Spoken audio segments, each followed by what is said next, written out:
ପ୍ରକୃତିର ତାଣ୍ଡବରେ ଅସହାୟ ଆମେରିକା ବନ୍ୟାରେ ଭାସି 51 ଜଣଙ୍କର ମୃତ୍ୟୁ ଏବଂ ଶତାଧିକ ନିଖୋଜ।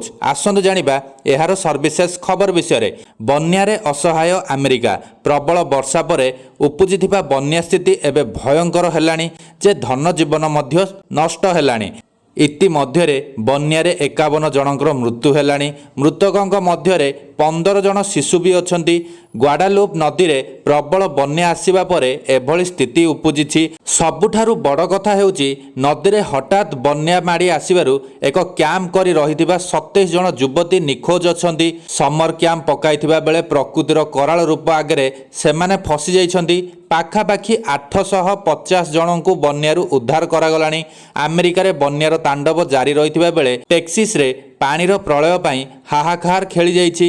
ନିଜକୁ ବିଶ୍ୱର ଧନୀ ରାଷ୍ଟ୍ର ବୋଲି କହୁଥିବା ଆମେରିକା ବି ଆଜି ପ୍ରକୃତିର ପ୍ରକୋପରେ ଅସହାୟ।